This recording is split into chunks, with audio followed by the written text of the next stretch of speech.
कि जब और डिपार्टमेंट है, रोडवेज है, बिजली बोर्ड है, पीडब्ल्यूडी है, एलडीसी है, यूडीसी है, पटवारी है, उनके भी कैडर है भाई। और मैंने जब मेरी ब्याह से जिस दिन मीटिंग थी उस दिन बात हुई कि भाई जो भी अपने मीटिंग रखी है इसमें किसी के पास किसी भी डिपार्टमेंट से किसी नेता से संपर्क हो तो उनसे जो उनके नियम है, कानून है, तो उनके कैडर व्यवस्था किस तरह से है। और मैंने बलदेव जी से भी निवेदन किया कि अपन उस तैयारी के साथ इस चीज को रखें, जब हमारा प्रदेश अध्यक्ष अगली मीटिंग में जाए तो अधिकारियों के सामने वो प्रेजेंटेशन वो रख सकते हैं उस चीज को कि भाई यहाँ पर पटवारियों के ये लागू होता है, एलडीसी के ये लागू होता है, यूडीसी के ये लागू होता है। अब हानि और लाभ की बात और डिपार्टमेंटों में बात ही नहीं है।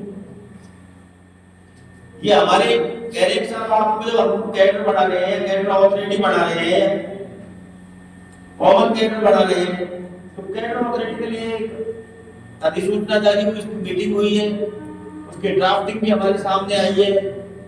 अभी तो 5-7 दौर की मीटिंग हो गई है, मत मालूम की है फाइनल है। अभी तो कबूतर लिखा है, पूरी ये अभी तक लिखना पड़ेगा ही। तो देखो एक तो वर्गीकरण आर्थिक आधार पर ए बी सी डी 4 है, कैटेगरी बनाने की बात है। अनुदान की बात है कि भाई केंद्र सरकार भी देगी, भारत सरकार भी देगी, डीसीसी भी देगी, अपेक्ष बैंक भी देगी और समिति भी देगी। राज्य स्तरीय कैडर कमेटी का भी गठन होगा। और मैं आपको एक बात बताना चाहता हूं, जैसा माननीय रजिस्ट्रार महोदय की मंशा है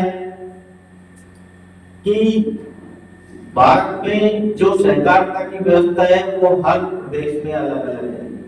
कहीं पर कैडर है, कहीं पे जैसे लोन नागरिक के वेतन ले रहे हैं, कहीं पर समिति कार्मिक है।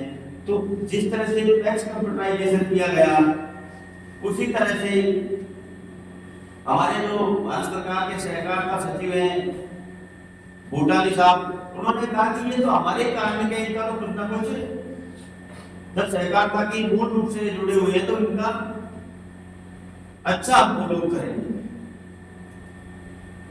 तो जो भारत सरकार के स्तर से पहल कर रही है उसमें मैडम भी मेंबर है।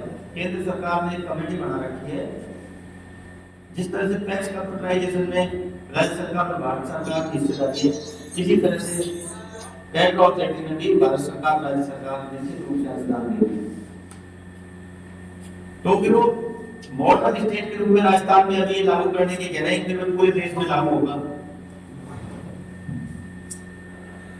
तो इसमें भाई एक तो मैं आपसे ये निवेदन करूं कि 20 और 25 हजार रुपए के वेतन में एक 4th क्लास की नौकरी नहीं करता है। आप एक समिति के मुख्य कार्यकारी सीईओ,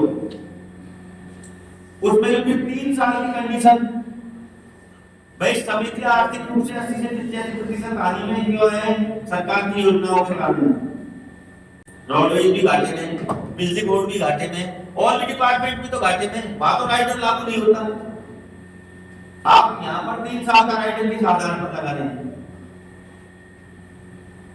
दूसरी बात, वहां कोई कैटेगरी नहीं है, ए बी सी डी, वहां कोई कैटेगरी नहीं है। वहां का रोडवेज का कंडक्टर है तो कंडक्टर एक कैटेगरी है, बिजली बोर्ड का एलडीसी है, यूडीसी है, उसके लिए एक कैटेगरी है, बाकी कैटेगरी तो एबीसीडी की कोई कैटेगरी नहीं है। समान काम समान वेतन। भाई मैंने कुछ गलत कहा हो काम बताओ, काम सब लोग समान कर रहे हैं, कहीं कोई 2 काम ज्यादा कर रहा है, कहीं आप हमको काम निर्धारित करो, भाई आपको ये काम करने पड़ेंगे, 10 काम करने पड़ेंगे, हम आपको वेतन देंगे। और 2017 तक जो कार्मिक हमारे लगे हुए हैं इनकी बिना शर्त के साथ स्क्रीनिंग या नियमितीकरण, भाई अगर स्क्रीनिंग लगता है कि इससे भ्रष्टाचार हो रहे हैं, कपोले पड़ रहे हैं, आप हो रहे हैं, जैसे रजिस्ट्रार मैडम बताए कि अब इससे बाहर आना चाहते हैं, तो आप उसके नियमितीकरण के आदेश जारी करते हैं। भाई उसका नियमितीकरण हो गया, वही क्यों आपको उसी समिति में कर दें, उसी जगह पे उसका नियमितीकरण कर दें। जो पात्रता जैसे आपके जो नियम है भाई 10/7/2017 से पहले की नियुक्ति है, 5 वर्ष पूरी करता है ये बात, तो उसके आप नियमितीकरण के आदेश जारी कर दें। तो उसको कोर्ट की प्रक्रिया से अपन लोग बच पाएंगे, क्योंकि जो स्क्रीनिंग का मुद्दा है कोर्ट में गया हुआ है, इसके लिए विधिक राय भी ली जा रही है और वो डबल एजेंट जब तक गवर्नमेंट वहां पर नहीं जाएगी, डिपार्टमेंट पट्टी नहीं करेगा, मुकदमा काटना पड़ गया, लेकिन उसके लिए पैरवी भी करनी पड़ेगी। तो प्रॉपर पैरवी होगी तभी ये मामला चलेगा। लेकिन उसके लिए ये है कि आप इसके नियमितीकरण के लिए कोई रास्ता निकालें जिससे साथियों का भला हो। और कैडर कमेटी के द्वारा जो स्थानांतरण की पॉलिसी है वो इससे पहले भी नियम बनवाए थे अपेक्स बैंक में। उसमें ये है कि भाई आप वेतन ही इतना कम दे रहे हैं और फिर जैसे मान लो कि मैं मेरे जिले की बात करूं तो एक छोर तो दिल्ली तक लगता है और दूसरा छोर लगता है यूपी तक, यानी एक कार्मिक की 300 किलोमीटर दूर जिले में स्थानांतरण कर दिया गया समिति। पिछली बार 2018 में नियम बनाए थे, उसमें ये था कि उसी ब्लॉक में किया जाएगा। जैसे आपकी ब्रांच है, दूसरी ब्रांच के जो कार्य क्षेत्र है, जैसे पट्टी समिति है, तो वहीं आप 10-20 किलोमीटर में कर लीजिए उसका। और अगर कोई विशेष परिस्थिति है, कोई शिकायत है, तो जिले में स्थानांतरण किया जाएगा। नवगठित समितियों आर्थिक रूप से कमजोर समितियों में न्यूनतम वेतन 20 से 25,000 की व्यवस्था कॉमन मैनेजर अथॉरिटी द्वारा अवसायन की जाएगी। तो वही जब आप नई समिति खोल रहे हैं, करीब 5,000 नई समितियों का गठन पूरे राजस्थान में हो चुका है।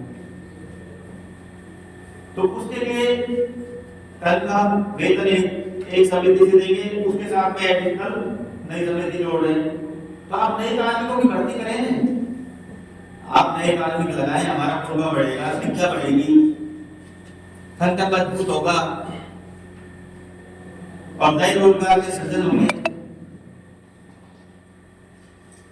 वही 3,000 कर्मचारियों से 10,000 समितियां चलवाना चाहते हैं, 6-7,000 कर्मचारियों के पास वाली उनको भी बढ़ा जाए।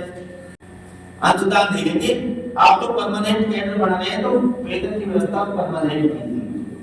हाल लाभ हम तो हमारा काम कर ही रहे हैं, प्रॉफिट में सरकार की राय नहीं है, सरकार नवाचार करे, पैसा दे, उसके लिए स्ट्रक्चर तैयार करे, वो केंद्र सरकार राज्य सरकार की व्यवस्था है।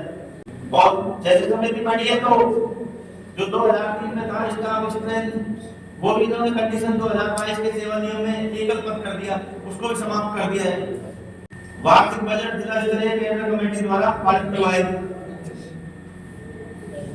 जैसे अपन आम सभा से अपना बजट पारित कराते हैं, इसलिए कैडर की जो कमेटी है उसको आप बजट बना के दो, ये खर्चे इस तरह से। तो उसके लिए भी जो समिति के खर्चे हैं वो सबको पता है कि ऑडिट है, स्टेशनरी है, और कोई खर्चे है ही नहीं, स्वागत करते हैं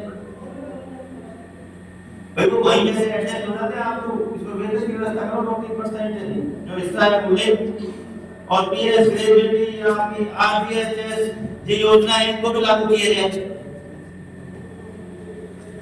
भाई सभी विभागों में ये ग्रेजुएटी आरबीएसएस ये योजनाओं का लाभ मिलता है, तो उसका भी लाभ